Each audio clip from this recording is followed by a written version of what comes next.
Somehow Shankar returned, with Netflix Devil May Cry Season 2 releasing a mere 13 months after this baffling idea of an adaptation was first unleashed upon us. What a lucky number, and a quicker turnaround time than them adding Vergil DLC to DMC5, mind you, which is kind of depressing. God, I want a new game so bad. Already having had to go through the same song and dance on Season 1, I expected writing a script would be easier this time around. And now it's already 2 weeks later and I'm still not done. This is honestly just a really difficult show to talk about, because it feels almost cursed for every potential positive to always have an asterisk or a straight up negative right alongside it. And yet, in spite of all that, hey man, I think I like Netflix Season 2. You're a fucking idiot. In today's potentially career-ending escapade, let me try to give defending the new DMC2 on the block an honest shot. As while it's without a doubt still flawed in numerous ways, I genuinely do think there's a lot to like about it. Yes, Addy was completely off his meds when he said this show would be an accurate depiction of Devil May Cry. You're a fucking liar! We all know this, most people understandably hate this. Let's just move past this and try to assess the quality of what we actually got. So once again, let's dig into Netflix DMC.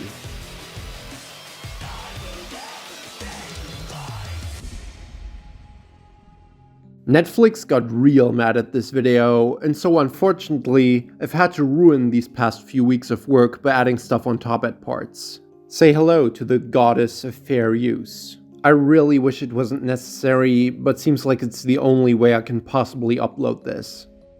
One immediate issue I'd like to point out is that there's just a lot more going on this time around, to the point I think it's fair to say it can feel kind of unfocused compared to what came before. With multiple enemy factions, a bunch of additional supporting characters taking up attention, and of course Vergil dividing the amount of protagonists' perspectives you're made to follow from 2 to 3. A basic addition of the episode runtimes displayed on Netflix shows this season to be 4 hours and 42 minutes long, a whole 50 minutes longer than Season 1. And believe me, you can really feel that time. I wouldn't say that there's any particular points where it drags in the sense that you could claim nothing is happening, but there have also been several points during my rewatches where I got kinda tired right in the middle of an episode, which can't be a good sign. Though maybe it's my own fault for repeatedly binging almost 5 hours of TV with nothing but a notepad and a dream. After Season 1 displayed a criminal lack of Dante all throughout, I kind of feared they would continue down the same road. And while my nightmare scenario of Dante remaining frozen for half of Season 2 while we focused on the war between America and Hell fortunately did not come true, it's still fucking insane to me that it takes straight up 46 minutes until he's allowed to show his first signs of consciousness. And even then when he wakes, he can often feel like a bit of a human prop, standing on the sidelines as the other characters in the story make the actually interesting decisions. Which is a common protagonist's curse, and not even the first instance of this for Devil May Cry, but it still makes his impact on the narrative not particularly felt, with a lot of his dialogue just being variations of "not again," and the one thing he attempts to do in the story ending up being for nothing. Sometimes it just comes off as if this show really doesn't care about Dante, or giving him anything much to do, besides fights to lose. The first episode immediately gets a lot of material out of the way, most of which I'm fond of, with a few exceptions that bother me.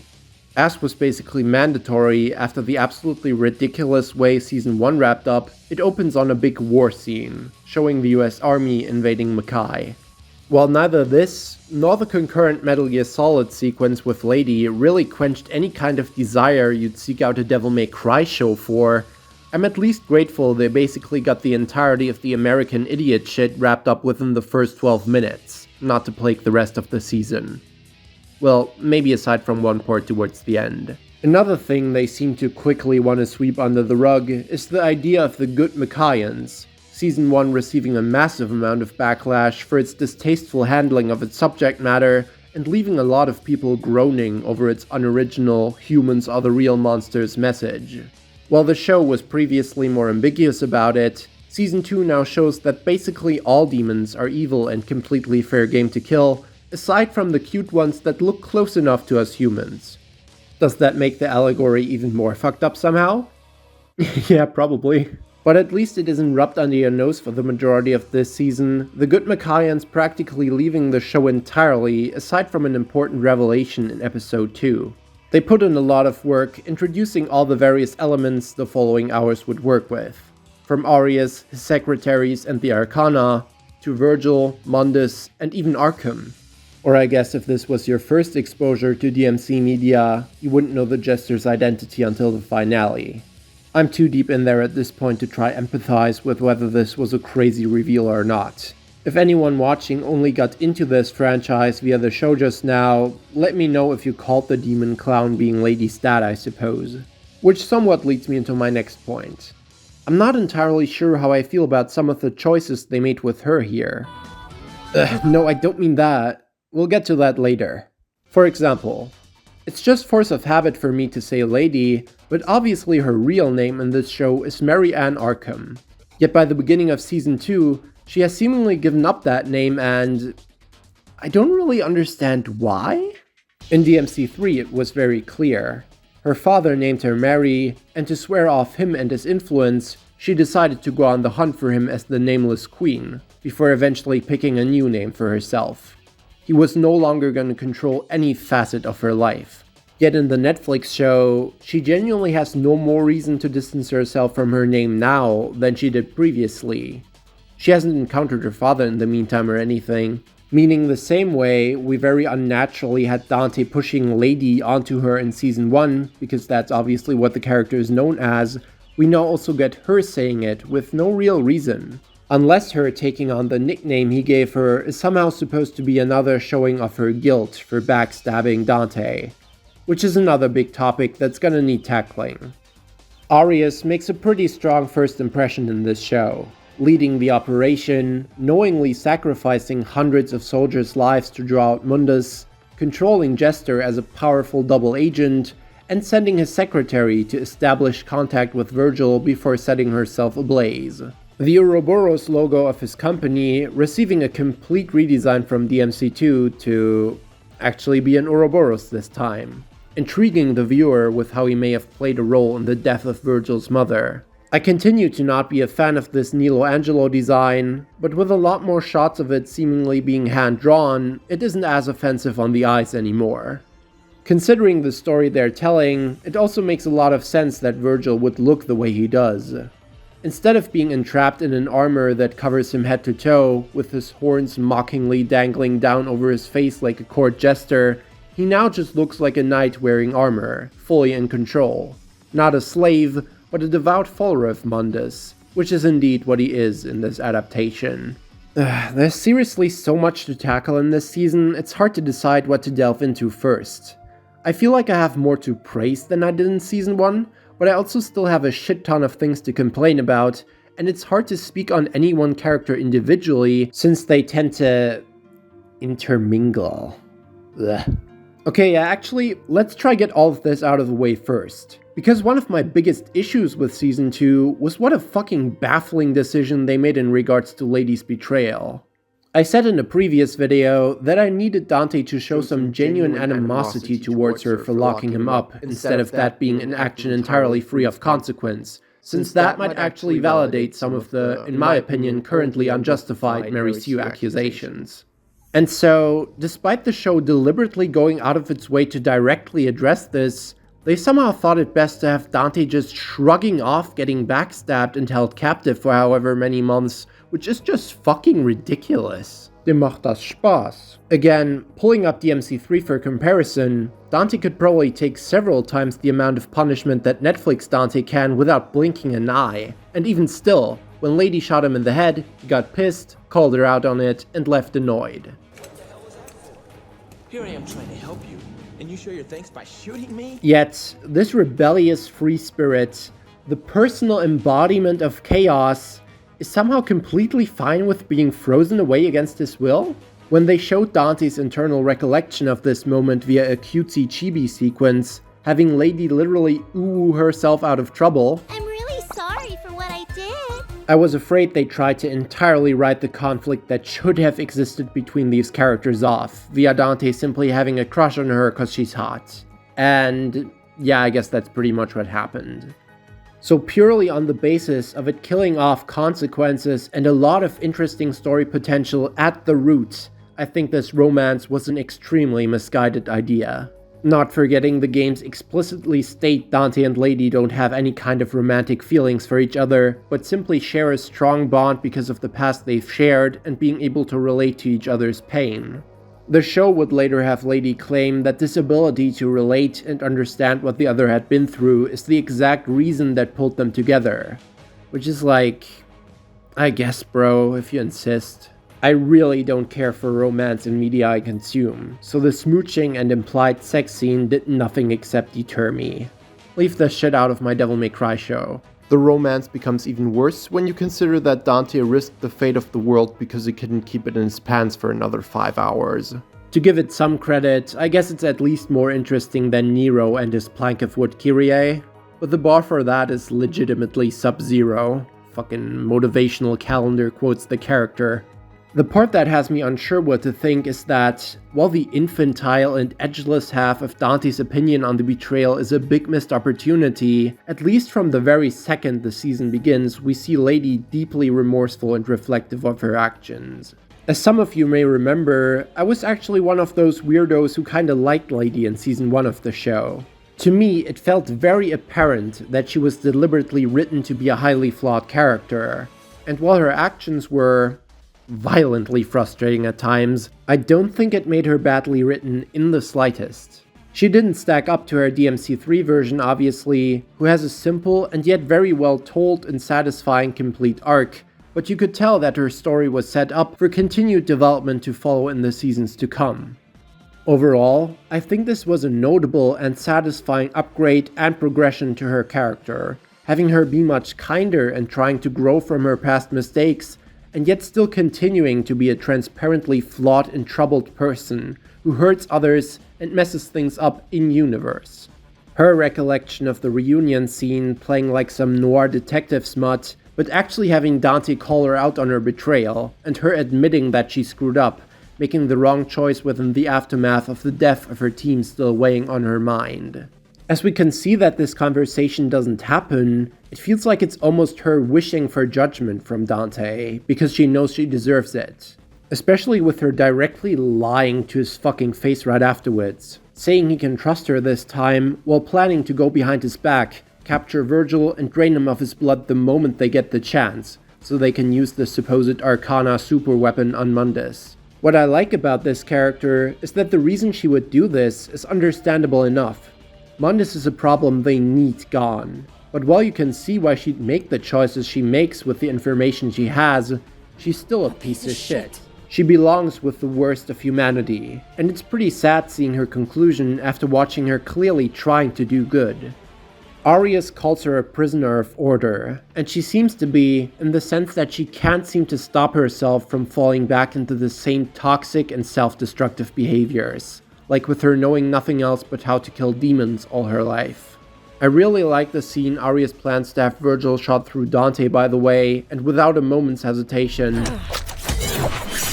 Don't you fucking dare, after everything he's done for us. I just can't see people still hating on Lady the same way anymore that they did after season 1. This is an engaging mess of a character, and while she's obviously not perfect, after DMC 4 and 5 demoted Lady into literally nothing, you should probably cut this version some slack, for at least trying to build something fleshed out and interesting. Her swearing this time around also became an absolute non-issue for me. She may have still done it plenty, but with the one exception of this line, Fuck this. He's just an asshole who talks in vague bullshit. the swearing never felt out of place or distractingly jarring the way it did before. After how much more tastefully they used it, I genuinely think they fully earned to make this joke. Thanks, kid. You shouldn't, swear.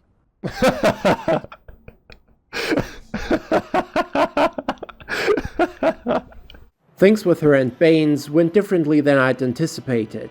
Mostly because when I watched season 1, I really didn't expect Arkham to have made it. The death looked convincing enough to not be a fake out for a change.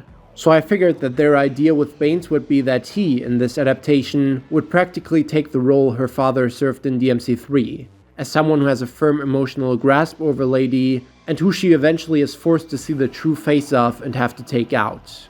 With Arkham indeed still being around, no such thing was quite necessary, but it still felt slightly rushed to have her becoming dejected in a review of Bane's right within the first episode, after how blind she was to his blatant faults at the end of last season.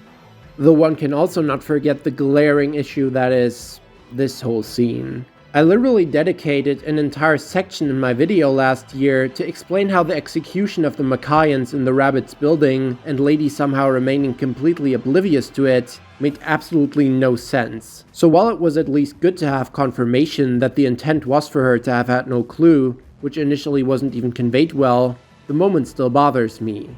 And yeah, as anticipated, learning that Baines ordered the slaughtering of the refugees Lady tried to protect indeed crushes her view of him and has her shortly after give him up to Vergil.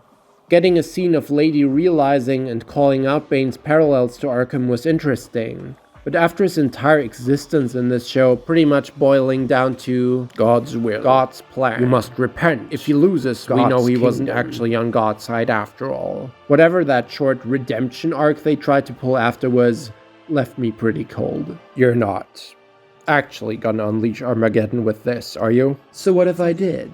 Arrest him! Isn't it kinda weird to be making a video about a Devil May Cry show and somehow I find myself talking about Lady before I do Dante? So anyway, Vergil.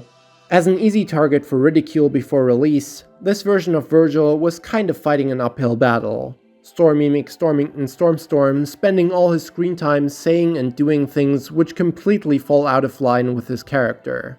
On top of me having that weird complaint of his voice sounding too mature and cool. But of course, none of this really mattered before we actually received context to judge this version of Vergil fairly. And I think, with the backstory given, continuing to act like it doesn't make sense is just very disingenuous. You are of course allowed to dislike that they chose to make the weird choices that they did, but that doesn't make the character himself internally inconsistent, or even necessarily a bad representation of Vergil. Yes, Vergil is a Mundus fanboy in this show. As we could have guessed by him being able to shed his Nello Angelo armor at will, he is not under any sort of spell or mind control, but instead completely devout to him of his own volition, being manipulated and gaslit since childhood to believe Argosax and his ilk were responsible for his mother's death, and then having Mundus practically raise him after posing as the savior who freed Vergil from the bondage he submitted him to. I like how any child character with a healing factor always gets tortured by being burned alive, by the way. Do I care that Mundus has the Yamato and gives it to Vergil when that was supposed to be an heirloom he received from Sparda? No. And I think Sparda in this show has much bigger issues to worry about. I also think people make way too big of a deal about Vergil whipping out Dante's gun and using it against him. I don't think we get a concrete reason for Vergil preferring to not use guns in the games. I just figure it's something along the lines of, such lowly human weapons are beneath him, and he'd rather use devil arms instead. The way people talk about it, though, would have you believe Vergil had some kind of Batman-style trauma over guns and wouldn't touch one to save his life, when we know for a fact that isn't true. You also can't forget that Ebony and Ivory in this show are not actually lowly human weapons, because they for some reason decided to have them be made out of demonic metals.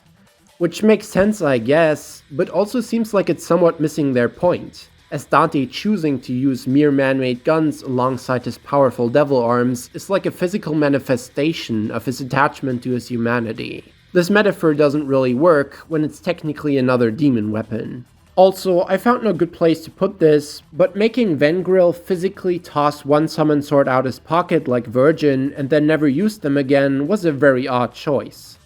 May have just as well left it out at that point.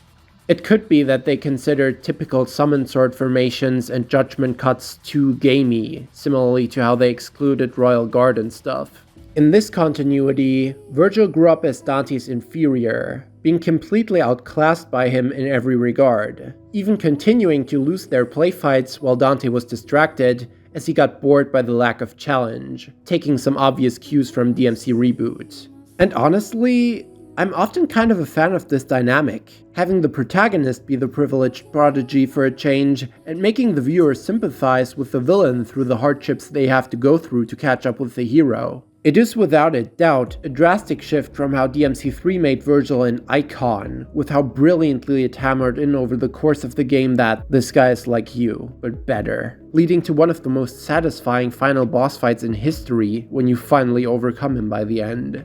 And so, I can't say that them doing this with Vergil of all characters was necessarily a good idea. But the same way I enjoyed the real Vergil's tantrums and moments of pettiness, exposing that he's really not any more mature than Dante like he believes himself to be, I enjoyed the idea of Netflix Vergil holding this resentful inferiority complex over his brother's abilities. Him literally spelling this out during their fight doesn't seem like something a prideful character like Vergil would willingly do. But oh well, this show definitely just has its moments where it's incredibly on the nose about things.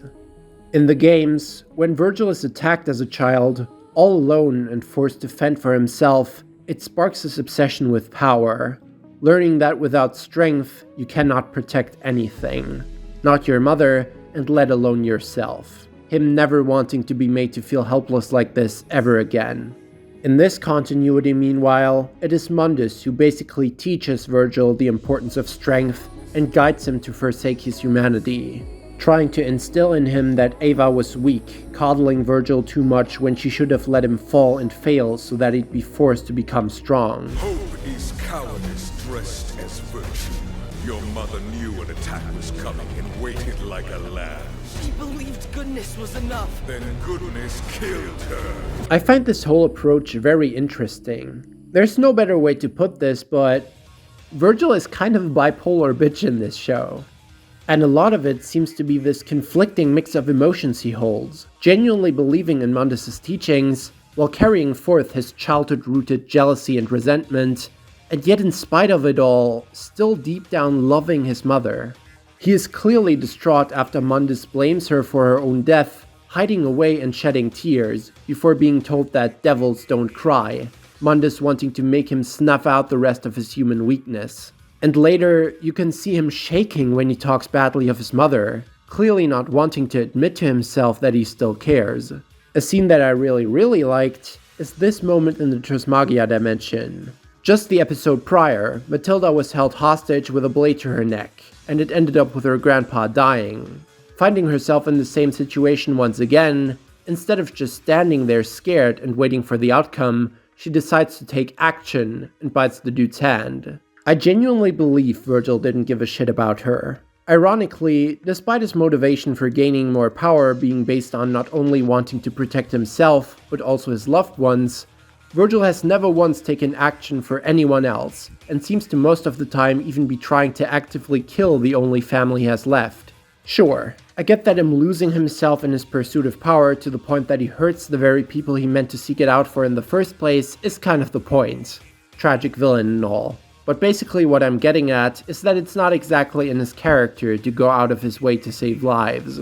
And in this series, Mundus has taught him to reprimand weakness and inaction. So the way Vergil turned his head in surprise and then used the opportunity she created, it felt basically like the bite proved to him that she deserved to live, that she was willing to fight to survive, and that, in his mind, made her worth saving, carrying her in his arm the same way Ava held Dante. Probably as, in spite of it all, he still wished to have been carried out of that fire too. You were the one she saved! And then, for the first time in this series, we actually hear the name of their mother spoken aloud.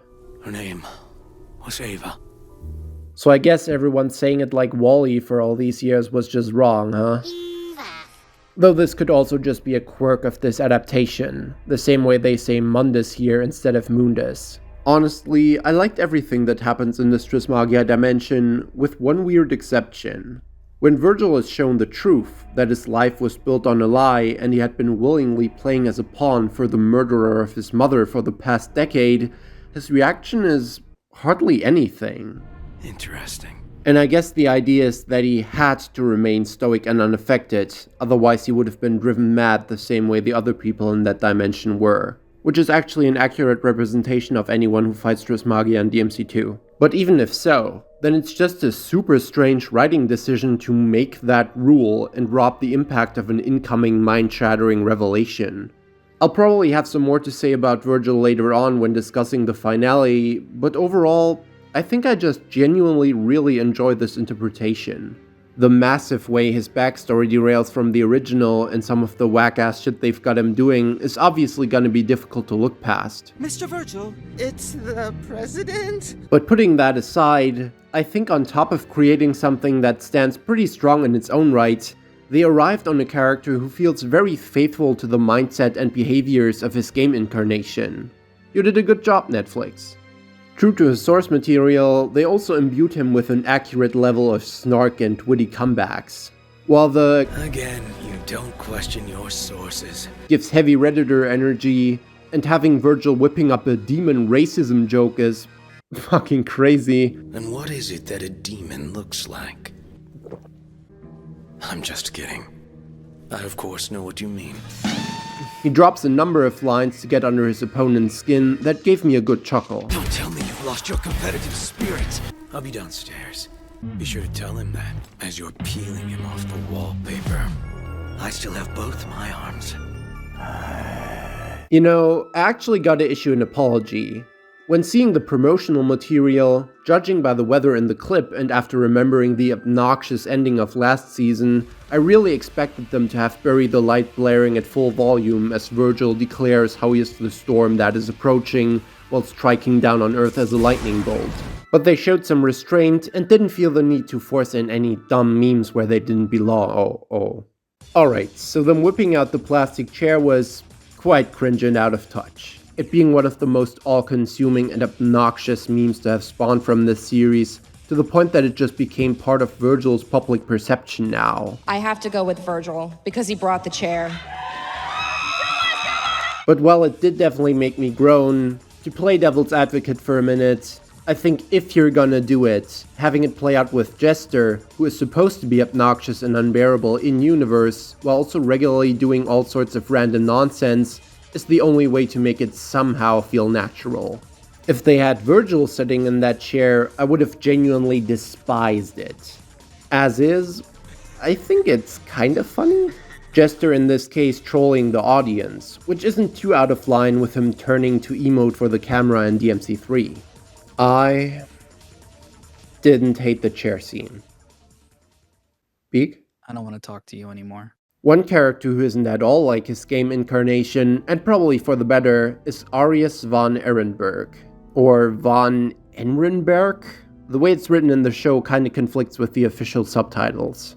I'd say that it's a fucking bold decision to take this pathetic blank slate from DMC2 and turn him into the main antagonist of your TV show, but at the same time, the fact there was so little to him in the original game basically allowed them to just completely do their own thing with this character. Who's gonna cry about it? The Arius fans? His possessed fight is actually sort of fun. And it's not like there aren't some blatantly obvious routes to take with evil CEOs in media, just giving them a lot of power and influence to abuse.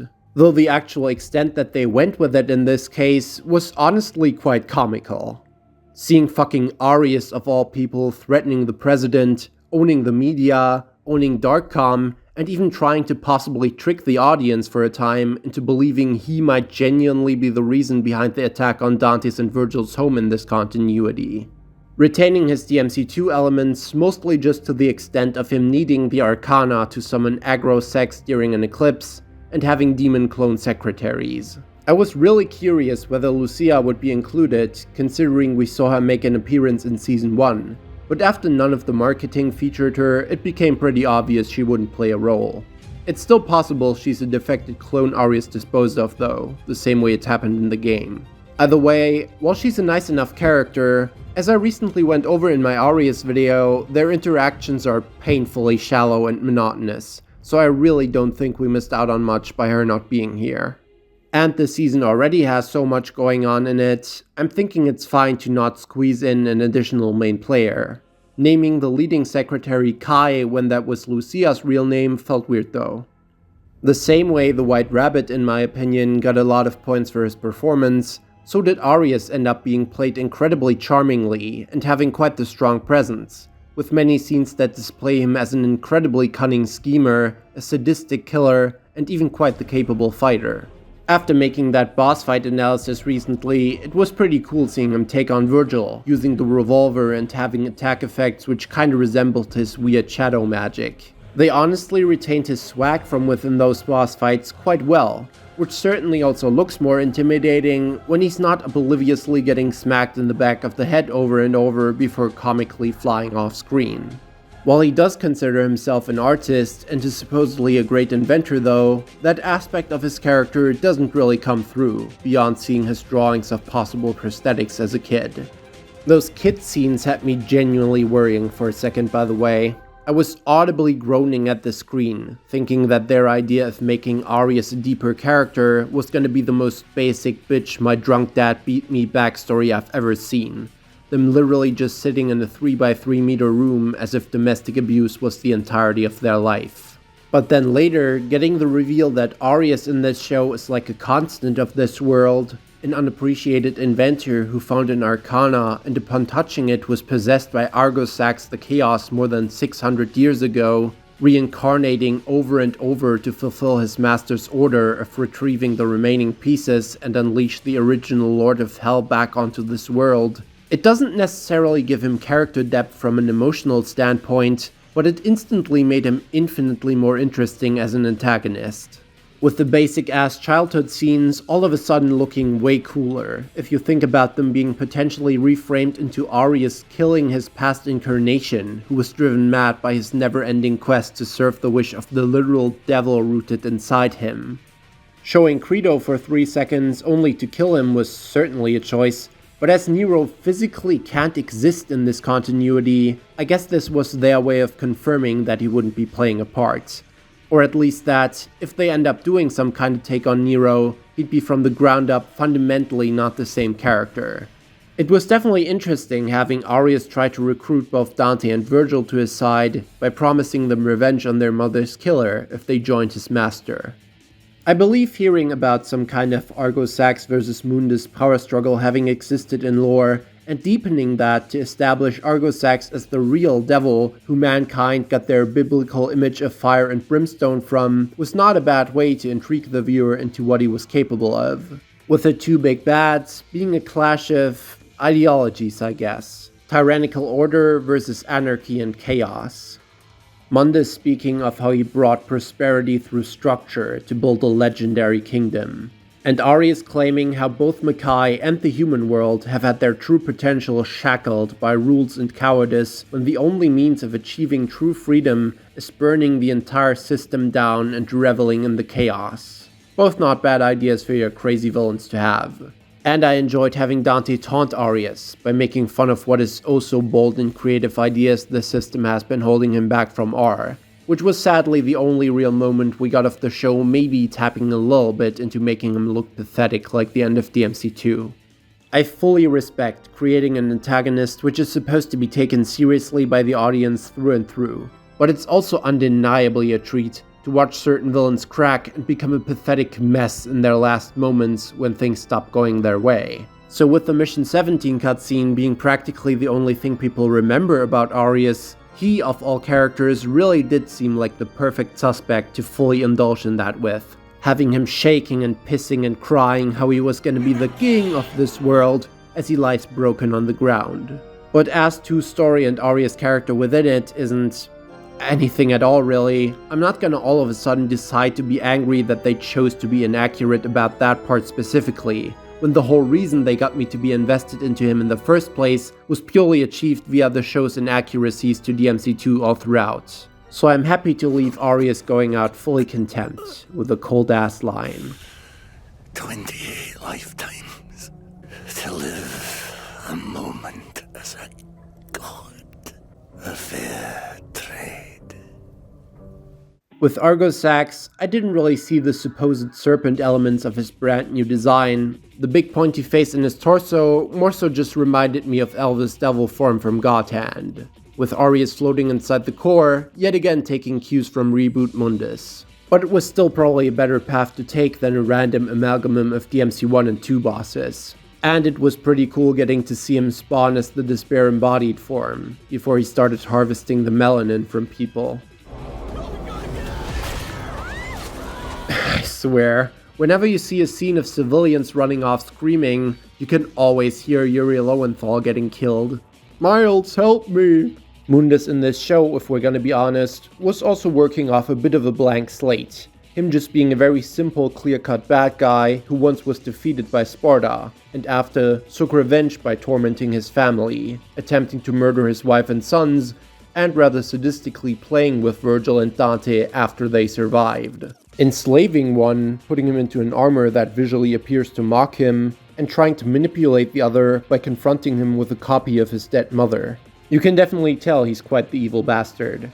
Netflix's take on him... it's good enough. I for whatever reason don't feel particularly strongly about him, but having him cruelly torture and traumatize Vergil before then manipulating and gaslighting him to have him obediently do his bidding is arguably even more fucked up than the actions of his game incarnation. Though I'm not sure how I feel about the whole idea of him being a lesser evil overthrowing the actual bad devil and wanting to save Sparda's heirs from their human upbringing and weakness so they can willingly serve by his side, taking the place his best buddy Sparda once held. Him wiping out his own soldier after he asked him to do something, though, is close enough to Mundus annihilating Griffin. This character might just be a little bipolar too, same as his apprentice. Seeing him laugh at Jester's lame performance is so funny, by the way. Speaking of laughable performances, okay. I always thought it was stupid how Morrison, developers, and players made such a big deal about how Dante lost at the beginning of DMC5, as if DMC2 and DMC4 weren't the only games in which he was never shown struggling at one point or another.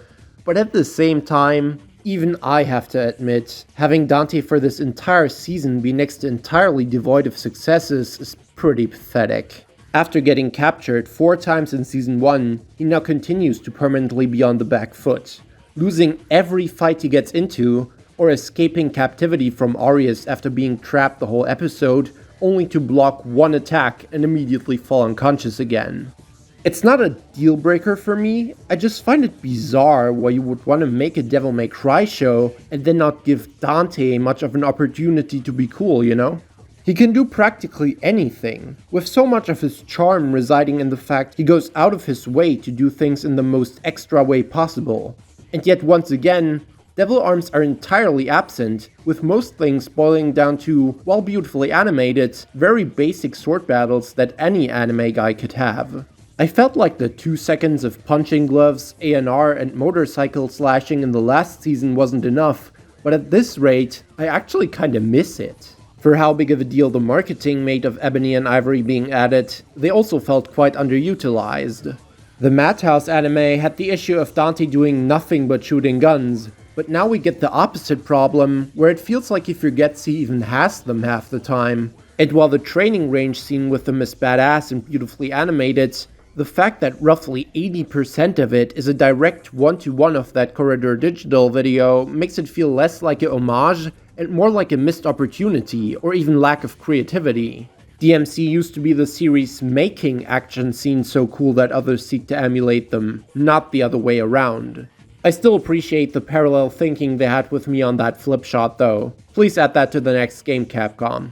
And both him riding on the rocket like DMC3 and swapping the coin like my GOAT DMC2 were great. A false coin for a false god. It still bothers me sometimes how inconsistent this show is about his speed. The moment Lady jumped through his window in episode 2, it feels like he received a minus 95% debuff, and it persists into season 2. You're telling me you had to crush that truck and potentially kill the driver instead of just carrying Lady out of the way, Dante? Basically, if his speed was gonna be such a problem, then why decide to make him so fast in the first place? But what did I actually think of Dante as a character in this? Well, when he shows up, it's not half bad.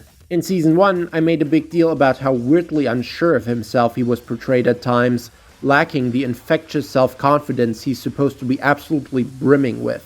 And I think this season did a much better job in that regard, with his only MCU Spideyism this time around being that he gets his equipment handed out to him from a giant corporation, which I guess I can live with. The opening even has him kinda doing the cheeky bow like DMC4. For a large chunk of the season, he isn't in shit talk mode however, but very emotionally vulnerable. I already said how this take was clearly more openly softy than his game incarnation, and a lot of his interactions with Vergil bring that out to an even greater extent. They have some snappy back and forths, but a lot of it is Dante desperately trying to get Vergil back to his side, being apologetic for failing to save him, or defending his mother from the venom Vergil spews thanks to Mundus' influence.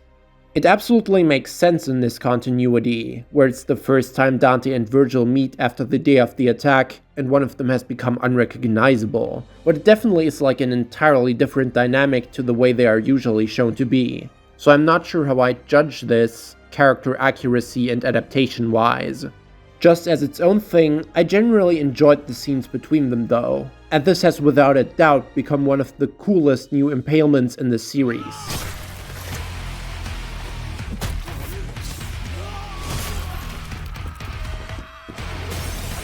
Disappointing. What's less cool is the shared DT situation. Dante and Vergil having similar Devil Trigger designs is not a first for this series, and usually I think that's nothing but a positive. But turning Vergil into a literal blue palette swap with different horns is taking things a step too far in my opinion, making it end up just feeling like lazy asset reuse instead of an inspired choice. I don't really have a problem with Dante for whatever reason already unlocking DSD here, but I did feel iffy about them choosing to add Devil Sword Vergil and then making it look like fan art in certain mods people created. Though I suppose the idea was obvious enough that maybe expecting Capcom to pay up to their fans for it is a little unrealistic. More importantly to the topic of the Devil Trigger is the scene of Dante learning to control it. One of my main points when I bitched and whined about Season 1 was how insistent it was on these typical rage power boosts, turning Dante cruel and borderline sadistic. I felt like it was straying apart from the way DMC, especially Itsuno onward, seemed to make a point of how the human capacity for care and compassion, fighting like hell to protect what's important, is what made the series' characters so strong, with the villains always being made to fail in the end by their lack of a heart. And when they had Lady getting mauled and Dante raging out to try save the day, while feeling more appropriate this time, I figured they'd be continuing down the same road. But within the finale, they did something that made me very happy. This show seems to have 3 different mindsets on how to deal with trauma, portrayed through the central characters of Dante, Lady, and Vergil. Vergil encourages Dante that they need to take their pain, suffer it, revel in it, and let it empower them by unleashing the wrath it brings on others. Lady also can't find a positive outlet, being plagued by it all her life, with her only perceived chance at happiness being to literally chase after and try to kill whatever caused her trauma. But Dante, unable to do what Vergil is telling him to, has this sudden vision of his mother, crying in her arms about his pain and guilt he can't let go of, before she tells him that the hurt he suffers is not what separates him from people, but exactly what connects him to them the most. How it makes him so wholly, Achingly human. Your pain isn't a monster you can fight or run from. You can only accept it as a part of you. And after his child self embraces his mother with a smile, for the first time in 25 years, we see Dante shedding a tear, unleashing his Devil Trigger.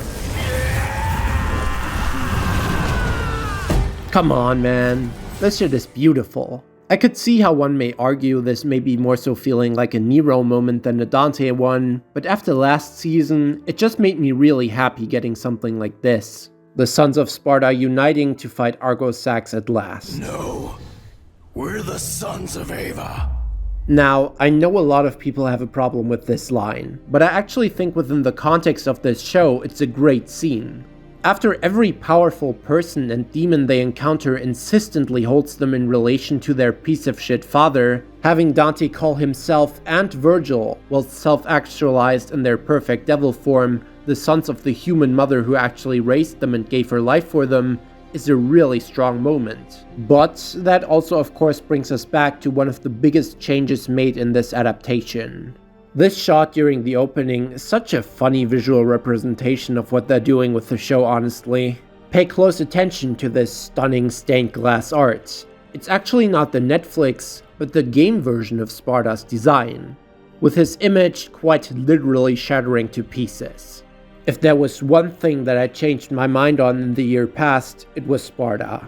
Even when I made my review on Season 1, I voiced potential issues with them following the tired and cynical spirit behind the idea of choosing to deconstruct the legend of Sparda and turning him into a selfish asshole who only cared about himself, completely unbefitting of the very positive and wholesome spirit of Devil May Cry. But back then, I was also still willing to appreciate the creativity and potential depth that could be brought to the character by this bold choice. Him just being another uber-powerful demon, practically aristocracy within his realm, and having the privilege of using his unrivaled power to turn things better for himself and only himself when he decided to switch sides and live among humanity. Yet as I sat on it, it slowly dawned upon me that Sparda is just not the character to do this kind of thing with. His entire point is that he is the original, a devil who, despite being a monstrous creature predisposed to evil, as are all others of his kind, grew a heart and awoke to justice, seeing the error of his ways and standing up alone against the entirety of his realm to protect humanity from evil. His capacity for good is the core thing that makes him special within this world. Each game that speaks of him making sure to point out how his spirit was different from the rest of demonkind, and that he fought with valiant and noble intention. Saving humanity wasn't some unintended byproduct of his selfish actions. Hell, DMC3 even established that when he sealed off the underworld from Earth, he willingly gave up most of his power as it would remain trapped on the other side. Does any of that sound like the actions of someone who cares only for himself? And of course, I will repeat how Netflix specifically invented this whole idea of hell being full of innocent Machaians, which are just humans like you and me but green with cutesy little horns, now getting caught in the crossfire and made to suffer by Sparda's actions, recontextualizing his objectively morally good deed from the games into something cruel. Game Sparda probably would have fought to protect the innocence of his realm too if they had existed, but they just didn't. That was the whole point. In one stroke, they both made the legendary Dark Knight way less remarkable by making good demons an absolute commodity, and they undermined his entire purpose as a beacon of hope, proving that good can come from anywhere, even darkness. Needless to say, I'm not a fan of this change to Sparda anymore. His design is still cool though, at least. Season 2 would only continue to double down on making weird decisions for this character. I believe Sparda, once working side by side with Mundus, has always been canon, so showing how he would join his cause is not something I'm opposed to. But then we get this very confused sequence where after Sparda saw Mundus becoming too blinded by his ambition for conquest, slaying all who he feared may potentially oppose him, he did not want him to continue to move on Earth and attempted to stop him, ending their lasting stalemate by establishing the barrier between realms. The show somehow draws the conclusion that this was an action Sparda took for Mundus' sake, and while I don't get how it arrived at that point, I figure I'll just have to take the writer's word on it. In which case, Sparda was indeed not a hero fighting for good, but just a bro telling his drunk friend, "May want to take it easy on the genocide, buddy." Humanity was interesting to him, but continues to be eternally beneath him like ants in the dirt, and Ava was nothing but a temporary distraction because she was hot. What a way to treat the very first thing you ever see after starting Devil May Cry. There is still a chance this will all be revealed to be false if Sparda is somehow still alive and re-emerges in one of the seasons to come, but at this point, I believe I'm past giving this particular character the benefit of the doubt. And really, what an odd decision for a character you choose to mess with. Unless it's specifically salt over how the original version of Sparda remaining intact would have made it impossible for half this funky, bad allegory politics shit to exist in the first place, which Adi just thought was way too important to leave out of the Devil May Cry show. I always thought Mundus' innie titties were supposed to be a gashing wound he received in his battle with Sparda, by the way, but I suppose over here it's just an Iron Man arc reactor chest hole his species comes with by default. Sure. Quick addendum, people said the White Rabbit might just be an unreliable source, but with an opposing party having the show now a second time draw the conclusion that Sparda split the worlds to Mundus' benefit, it really doesn't feel like it's meant to be a lie anymore. And Mundus' final line comes after a POV shot flashback, which isn't something you use before having the character just spout something he made up. So everything we've heard about Sparda in this show so far likely is intended to be true. I imagine they'll take the "he quietly reigned the human world, preserving harmony" and decide to yet again turn that into something selfish, making it so he wanted to rule over Earth while letting Mundus have Makai as a consolation prize or something. The animation continues to impress. Despite what I said earlier about wishing for more creative choreography, it's still not really topping the super enjoyable flow of the episode 2 fight. Things across the board stay very consistently well animated and fun to look at, likely better than season 1. While there continues to be a notable amount of CGI models used, and you can always tell, I feel like they also received much better implementation this time around, not looking quite as distracting anymore. What can I say? It's just a really good looking show, and I'm honestly a really big fan of its art style. Hard to give it any shit in that regard. Though if that promotional Arius poster here was really AI art, then go fuck yourself. I mean, one hand inexplicably has 4 fingers, and the rim light of the other goes over Sparda's hilt as if the sword was floating behind it. I want to give him the benefit of the doubt because it looks cool, but you know, sad times we live in. When I make art mistakes, like completely forgetting to add the silver frills I even outlined when drawing the thumbnail for that Arius video, it's at least a 100% stupidity-based human mistake. I should kill myself. Despite still not being a fan of them putting him into some wacky full body suit with thigh highs, Dante's new design definitely grew on me quite a bit. The reboot homage was pretty charming, looking notably better with the grey just turned black. Lady got a few dope new outfits to herself, along with one that was pretty close to her design from 3, and maybe the kneecaps aside, I think Vergil ended up having a really nice look. I wouldn't mind them adding that teenage design as an alt skin in DMC 6. The music remains very good. Power Glove consistently creating some beautiful and insanely energizing backing tracks to support scenes, occasionally implementing the Bury the Light and Devils Never Cry leitmotifs, which I thought was done tastefully enough. This moment during the intro goes hard as hell. And same as Afterlife last season, they got themselves a big popular artist to create an original song for the show in See You in Hell. Some of the licensed musical choices could definitely get a little distracting at times, but it's not a deal breaker.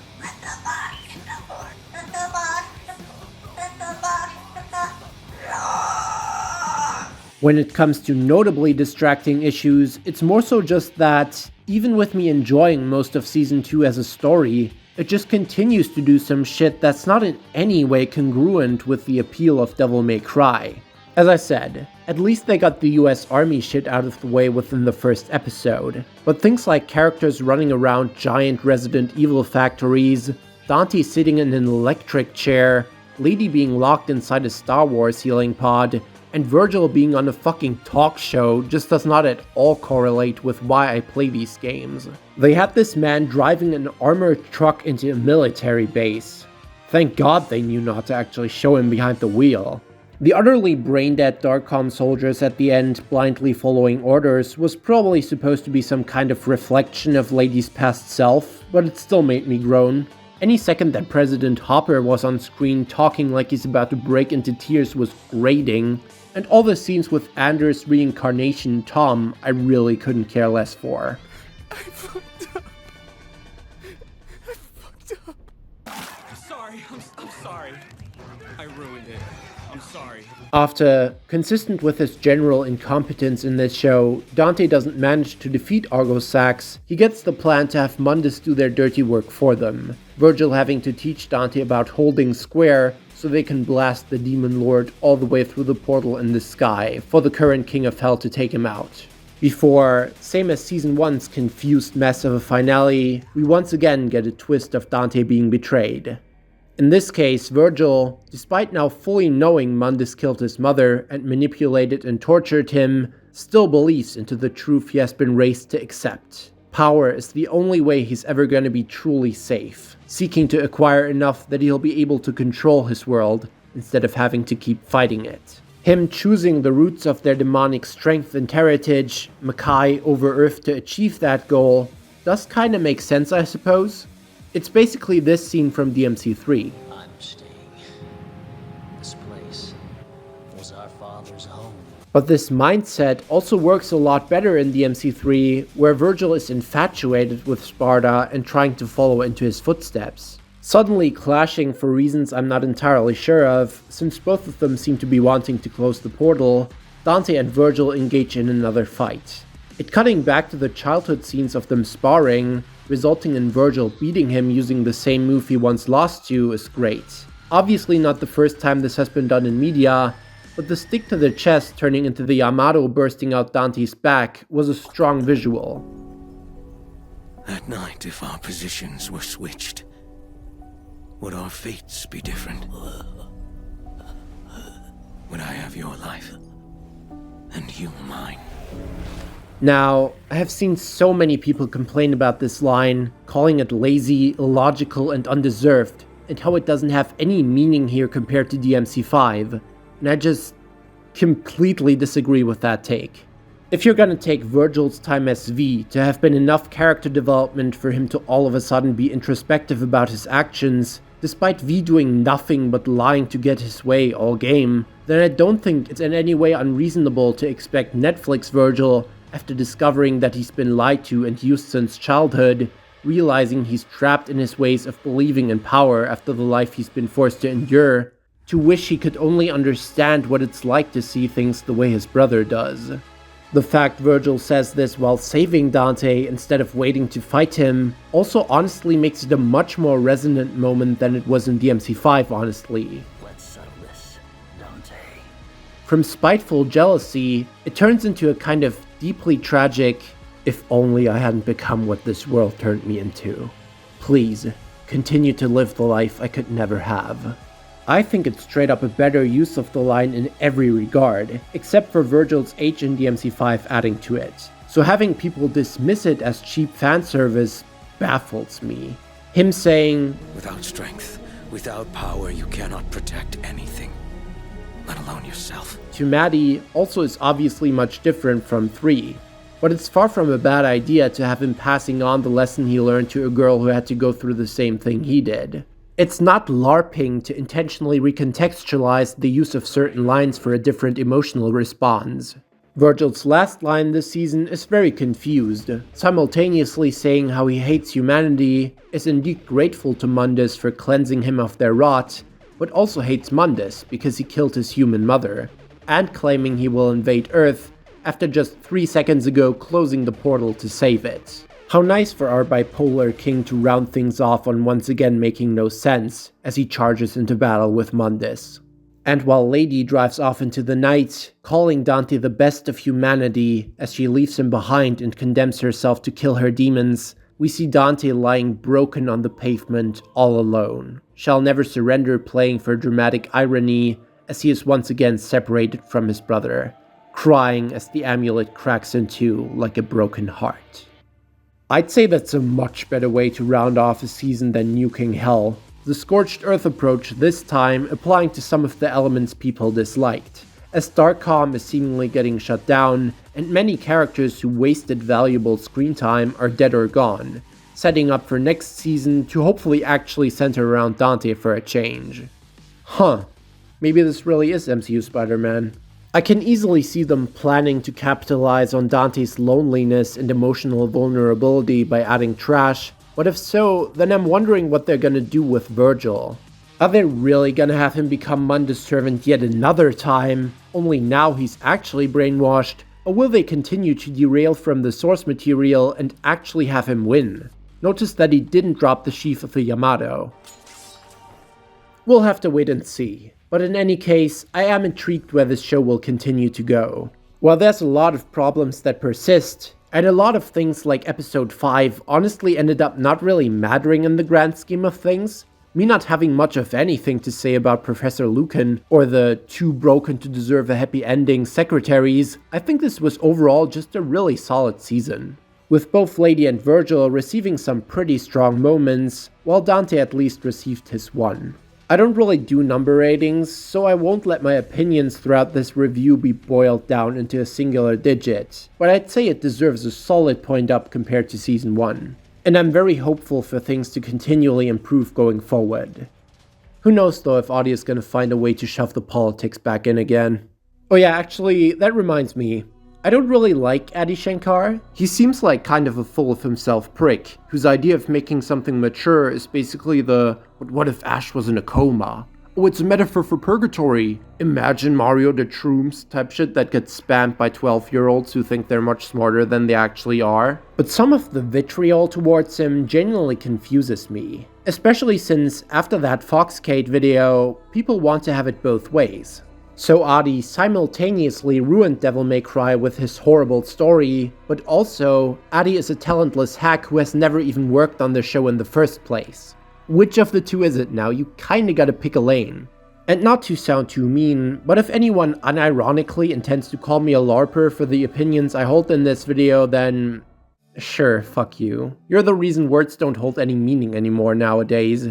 I think it should be pretty obvious that I've put more than enough time into all these games at this point. Feel free to watch this 1-hour essay purely about the glitches of the DMC series if you don't believe me. You can in fact have a disagreement with someone without feeling the need to try to discredit their entire knowledge on a subject. And LARPing, within the span of like 2 weeks, has just become another in the long line of words, like media literacy, meant to snuff out conversation by feigning some kind of inherent superiority over the other person to dismiss them without critical thought. Sorry for the old man yells at cloud bits, but I had to get that off my chest. But yeah, that pretty much concludes this YouTube channel suicide note. Whether you agree, or especially if you disagree, I sincerely appreciate you for hearing me out, and I promise I'll show you the same courtesy in the comments. Just because I overall enjoyed this show doesn't mean there isn't still plenty that can be fairly criticized and torn to shreds. If you enjoyed the video, remember to appease the algorithm gods. Like, subscribe, grant me your precious hype points, and if you're feeling extra generous, subscribe to me on Patreon to receive nothing. Thumbnailers, but who cares.